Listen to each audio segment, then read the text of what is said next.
मैंने भी मोनू मानेसर की वीडियो देखी है। वो कहीं पर भी दंगा करने के लिए नहीं कह रहा है, वो लोगों को यात्रा में पहुंचने के लिए कह रहा है। सोशल मीडिया के माध्यम से अगर कोई व्हाट्सएप यूनिवर्सिटी के माध्यम से कोई खेल खेलना चाहेगा तो हम उसके खिलाफ भी कार्रवाई कर रहे हैं कि ट्विटर पर या फेसबुक पर क्या क्या पोस्टें डाली गई।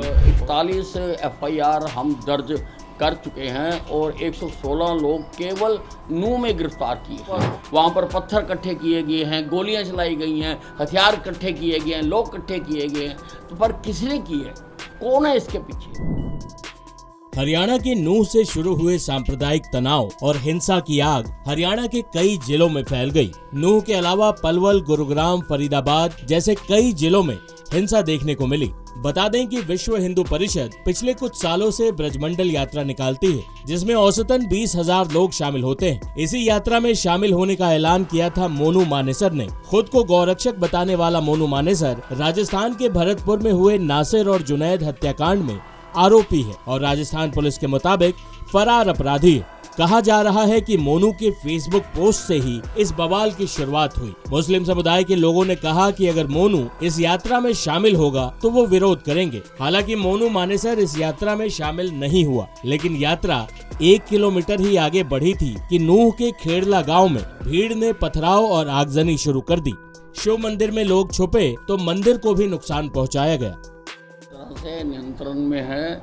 हमने 30 कंपनियां हरियाणा की और 20 कंपनियां जो हमें केंद्र से मिली हैं वो हमने वहां पर डाल दी हैं और सारा जो नूह क्षेत्र है उसको 8 थानों में बांटा गया है। हर थाने के ऊपर एक IPS अधिकारी लगाया गया है और हम FIR दर्ज कर रहे हैं। जैसे जैसे तथ्य एकत्रित हो रहे हैं उनके ऊपर हमने सोशल मीडिया की भी हम पूरी रिसर्च कर रहे हैं कि ट्विटर पर या फेसबुक पर क्या क्या पोस्टें डाली गई और वो कितनी इस काम के लिए दोषी थी, उसका भी हम सारा कर रहे हैं। और लगभग 41 FIR हम दर्ज कर चुके हैं और 116 लोग केवल नू में गिरफ्तार किए हैं।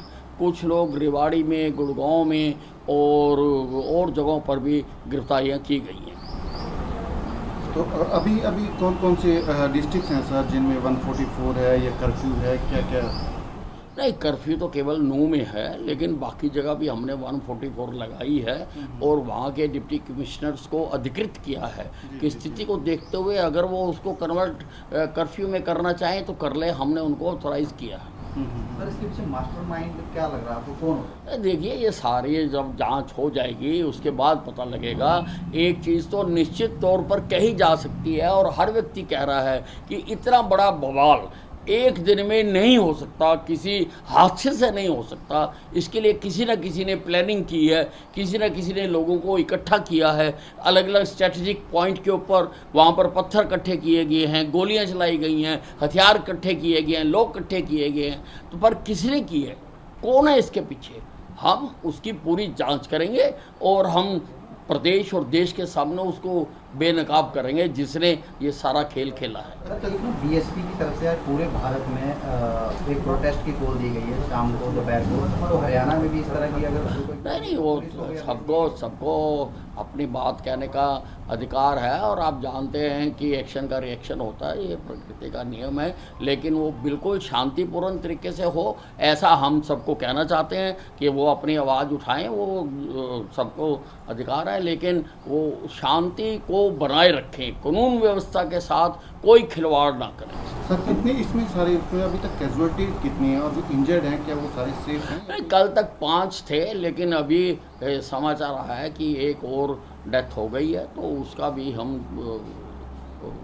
जो उसकी जानकारी है एकत्रित कर रहे हैं। कहीं ना कहीं जो मोनू मानेसर है उसको लेकर उसका वीडियो वायरल हुआ तो मुस्लिम पक्ष से आरोप लगाया जा रहा है कि मोनू मानेसर की वजह से जो है ये दंगे भड़के हैं। तो ये कितनी चीज देखिए, उसको भी हम देख रहे हैं और मैंने भी मोनू मानेसर की वीडियो देखी है। वो कहीं पर भी दंगा करने के लिए नहीं कह रहा है, वो लोगों को यात्रा में पहुंचने के लिए कह रहा है, तो उसको भी हम स्टडी कर रहे हैं। सर, प्रशासन की तरफ से वहाँ जैसे इनपुट्स थे पहले कि इस तरीके की लॉ एंड ऑर्डर सिचुएशन हो सकती है? नहीं, अब इनपुट्स किस लेवल के थे, कहाँ तक थे और किस लेवल की घटना हो गई, ये तो सारा जांच के बाद पता चलेगा। यूजली क्योंकि ये हर साल यात्रा निकलती थी, तो ये एक तरह से लोकल प्रोग्राम है, और लोकल प्रोग्राम प्रदेश में हर ज़िले में होते रहते हैं। ज़रूरी नहीं होता कि उसकी जानकारी सारी प्रदेश स्तरीय तक अधिकारियों को दी जाए, तो स्थानीय कार्यक्रम होते रहते हैं। उसी के तहत इनको इजाज़त दी गई थी, और जितनी पुलिस फोर्स पिछली यात्राओं में लगाई जाती थी उतनी पुलिस फोर्स 31 तारीख को भी लगाई गई थी। लेकिन अब उसके पीछे किसी ने इसको बहुत बड़ा कर दिया, तो बड़ा करने के लिए अब हम स्थिति को संभाल रहे हैं। सर, लोगों को किस तरह से अपील करना चाहेंगे जिस तरह से सोशल मीडिया पे अफवाहें फैलती हैं? नहीं, मैं सबको कहना चाहता हूँ कि ये देश हमारा है, और हमने इसको विश्व में सबसे ऊपर लेके जाना है, और तरक्की उसी प्रदेश में होती है जिसमें शांति रहे। तो आप ऐसी कोई हरकतें ना करें, कोई गलत पोस्ट ना डालें, कोई किसी को फॉरवर्ड ना करे, कोई किसी को वायरल ना करे, नहीं तो हम सबकी निगाह रखे हुए हैं। अगर कोई सोशल मीडिया के माध्यम से, अगर कोई व्हाट्सएप यूनिवर्सिटी के माध्यम से कोई खेल खेलना चाहेगा, तो हम उसके खिलाफ भी कार्रवाई करेंगे। लेकिन जिस पैमाने पर हिंसा हुई है और जितनी तैयारी के साथ, उससे साफ लगता है कि यह अचानक हुई घटना नहीं है, बल्कि सोची समझी साजिश है। हरियाणा के गृह मंत्री अनिल विज का मानना है कि इस दंगे का मास्टरमाइंड मोनू मानेसर नहीं बल्कि कोई और है। मोनू मानेसर न तो यात्रा में शामिल हुआ, न ही उसके लोगों द्वारा हिंसा फैलाई गई। इसलिए हिंसा का जिम्मेदार कौन है, ये बड़ा सवाल है। मामन खान जैसे कुछ नाम सामने आ रहे हैं, जिनके बारे में हम आपको अगले वीडियो में विस्तार से बताएंगे। अगर मान भी लिया जाए कि ये मोनू के प्रतिक्रिया में हिंसा हुई, तो एक मोनू के बदले 2500 लोगों की जान से खिलवाड़ कतई जायज नहीं है। इसलिए सबसे बड़ा सवाल यही है कि नू हिंसा का मास्टरमाइंड मोनू मानेसर नहीं तो कौन है। टाइम्स नाउ भारत डिजिटल की रिपोर्ट।